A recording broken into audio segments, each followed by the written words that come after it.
So we all have this problem. Too much crap, not enough space to store it.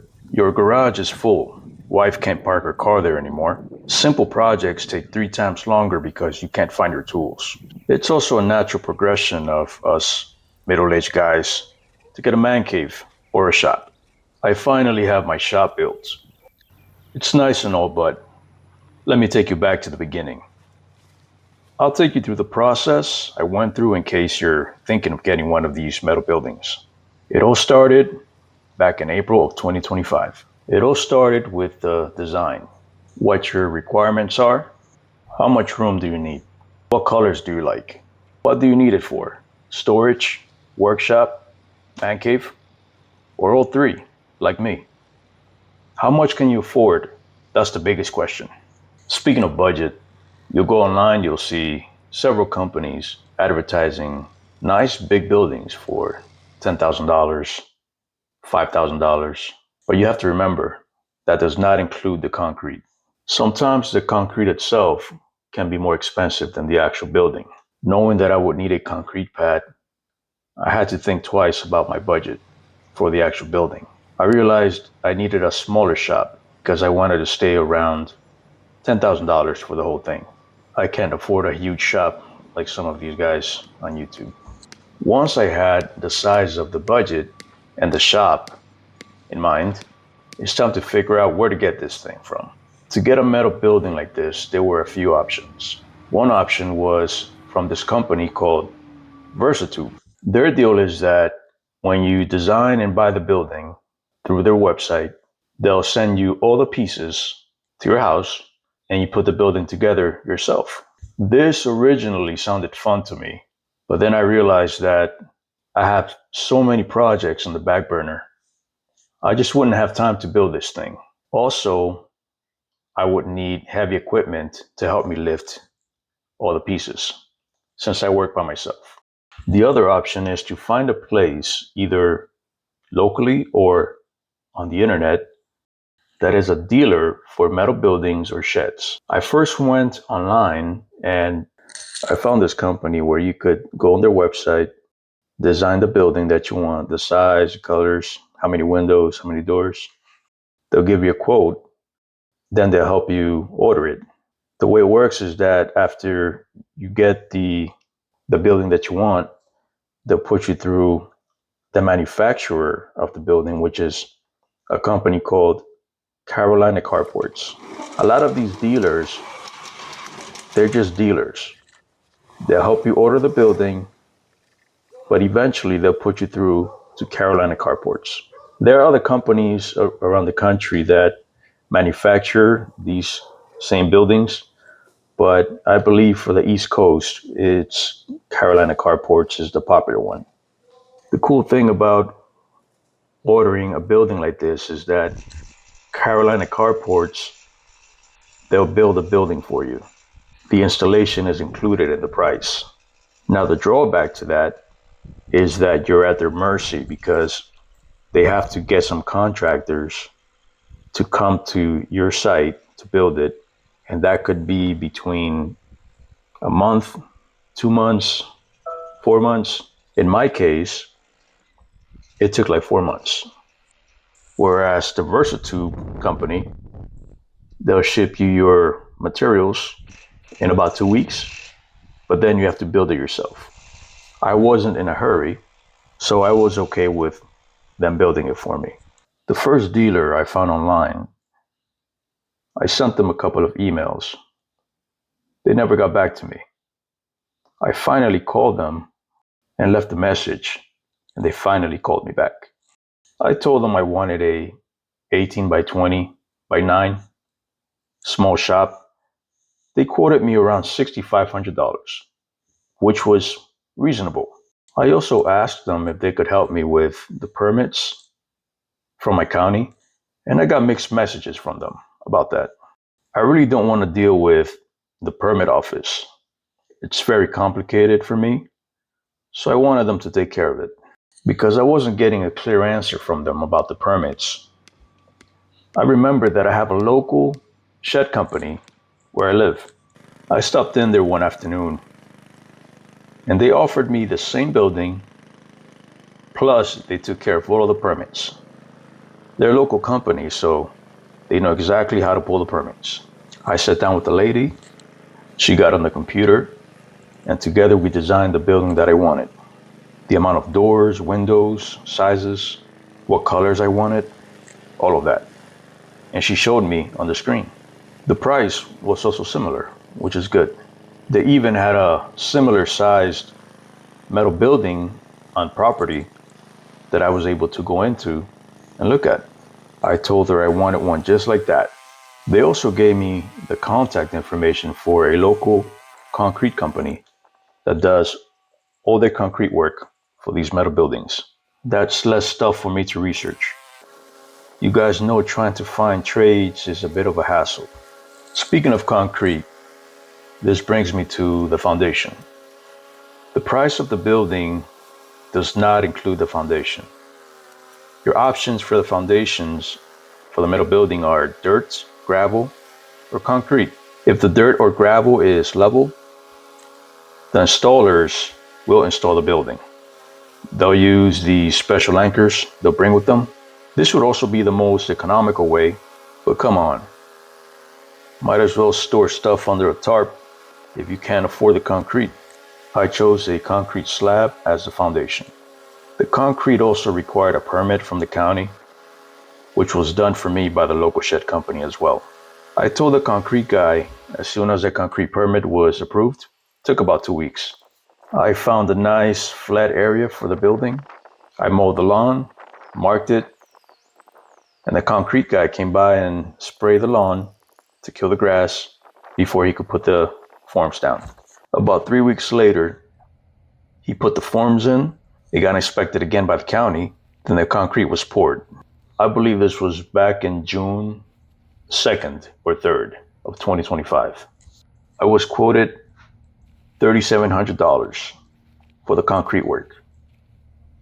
The concrete work included a load of dirt to level the place, wired reinforcement, a moisture barrier.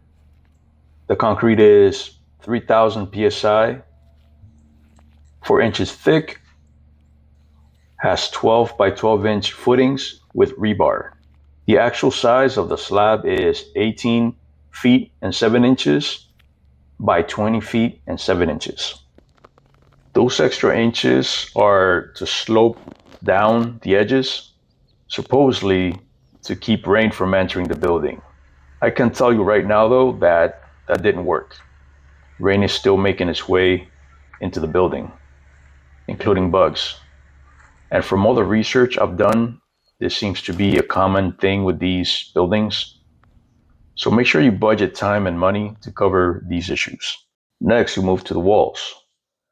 The wall panels are mounted either horizontally or vertically. Vertically installed panels are more labor intensive, but they shed water better, but expect to pay more. Horizontal panels are easier to install, so they're cheaper, and that's what I went with. One thing I forgot to mention was that my building was 18 by 20 by 9. So I asked the lady, how much would it be to make the building 1 foot taller? Instead of 9 feet walls, make it 10 feet walls. And it was only $75. So I went with that. So it's pretty cheap to add height to the building to a certain point. So my building ended up being 18 by 20 by 10. I'm really glad I did that because the building looks so much bigger and I could use that extra height for storage. Now let's talk about the doors and the windows. My building has one man door, which is a regular size door that you have at your house. It has two 30 by 30 inch windows, one 8 by 7 feet roll up garage door. It's manual. You have to push it up and down manually. You have options here. For the man door, you can have the door with the little triangular window or not. They both cost the same. I chose to get the one with the triangle on it to let in more natural light.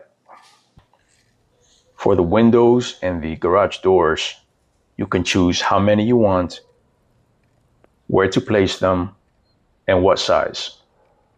My garage door and windows are the smallest options available. To me, the 30-inch by 30-inch windows are big enough. Same for the roll-up door. If you need to put cars in there, I guess you would need a bigger door. But one thing is that if you're going to mount a windowed AC unit, you probably want a bigger window than the 30 by 30 inch one. I've heard of situations where the windows and the doors leak water when it rains. The guys who installed my building, they put silicone on the gaps, so no leaks yet, even during heavy rain. Finally, let's talk about the roof. There are three options: vertical, horizontal, or horizontal with boxed eaves. Pay attention here, boys. Vertical is the best. It's good for shedding water and snow, but it's also more expensive. They also put these extra pieces of metal up there, so it adds extra strength to your building. Horizontal is the kind that you see on carports. They have no eaves or overhang, so if you were to look at a carport from the side, you'll see the horizontal pieces. That's the other option. Option number 3 is what I went with, which is horizontal, but it has boxed eaves. I got this due to ignorance on my part. When I ordered the building, I just pointed to the model they had at the local shed place. That one had the vertical star roof, and for some reason, the one in my contract had the boxed eave type. I didn't specify what roof I wanted. The person at the local company and I didn't speak about the roof preference. I assumed they all came like the one in the model. I only noticed the roof looking weird when the installers were putting the roof on, and it just didn't look right to me. I stopped them. I told them that's not the roof that I ordered. And then they got on the phone with their boss. Then I started looking for my contract to see what exactly was that I signed up for. It took me like 30 minutes to find my contract. Turns out the contract was in my truck. So I picked it up, grabbed it, and read it, and clear as day, in the roof style portion, it said boxed eave. So it turns out they were right, I was wrong, and I apologized to them, and they carried on. This delayed the process around 40 to 45 minutes, and I felt like a dumbass. A few days after I've officially placed my order with the local company, somebody from Carolina Carports sent me a text asking me for a picture of the slab once completed. Once the slab was done, I sent them a picture. The next day I get a reply, said they're 6 to 8 weeks out for installations. That's kind of long, but I said okay, no problem. At around the 10-week mark, I give them a call and ask them for an update. They tell me that they are behind in orders due to the demand. I call again in 2 weeks, and the lady says that they can schedule me finally. They scheduled me for like 3 weeks away.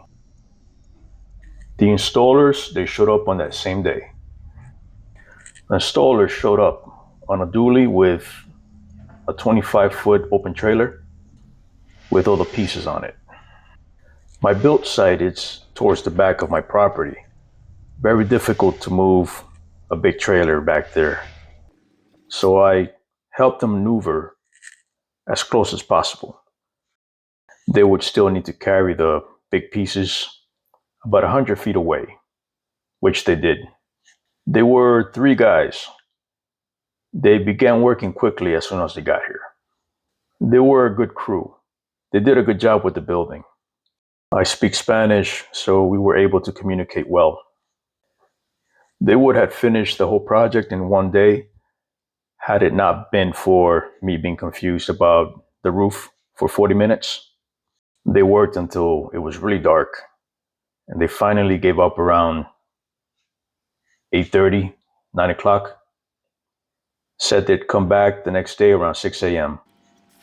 While they were trying to pull out, I told them that they could leave their trailer here because it would be kind of tricky trying to maneuver their trailer around the front ditch of my property.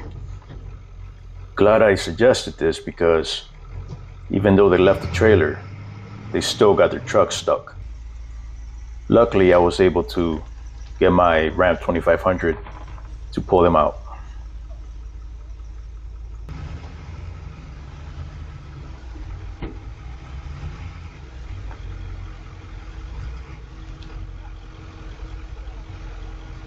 As promised, they came back around 6 o'clock in the morning and they finished the building. I did a quick walk around with the guy to check everything over. He gave me his boss's number in case there's any issues with the installation of the building. And I wrote a check for the remaining balance. The check was made out to Carolina Carports. By the way, these guys are not employees of Carolina Carports. They're just contractors. They're out of Georgia and they just go around putting buildings together for Carolina Carports. They even had pieces for a larger building that they're putting together for somebody else that same day. I got in contact with the local shed company. They told me not to do anything with the building because it needed to be inspected by the county again. They scheduled the inspection for the next day. 2 city inspectors came. One was to check the anchoring for the building. The other inspector was to check to make sure that the new building did not impact water drainage to my neighbors' properties. Both inspections passed. So now that the building is up, it's not quite ready yet. I still need to add insulation, electricity, and air conditioning. I'm in Florida, so those are a must. This metal building will get very hot in the summer, and I assume there will be some condensation, and I don't want my tools to rust in there. The electricity will be entirely supplied by solar. That's why I have these solar panels back here. So stay tuned for when I put this stuff together. I'm also going to add a fridge, a TV. I'm going to build a bunch of workbenches, maybe a small loft up there. Who knows? But anyway, if you're going to build one of these buildings, here's the takeaway. Know exactly what you want. Know exactly what kind of roof you want to get. Remember, there are 3 options that I mentioned in this video. Know exactly what kind of walls you want, vertical or horizontal. Know exactly how many doors and windows you want, where to place them, and what size. And don't forget the colors. You get to pick 3 colors. 1 for the walls, 1 for the trim, and 1 for the top of the roof. More importantly, make sure it's all on paper. I know you'll be excited, but look at that paper. Make sure that all of the options you want are reflected in that contract, and make sure you understand everything in there. Then keep that paper in a safe place. Make copies of it if necessary. I was confused about what roof I ordered. I couldn't find the contract, and this delayed the whole process, and I looked like a dumbass. That's all I can think of for now. If you have any questions, or if you've installed one of these buildings yourself, and I have missed something, let me know in the comments. And if this was useful to you, please consider hitting the like and subscribe button. Thank you for your time.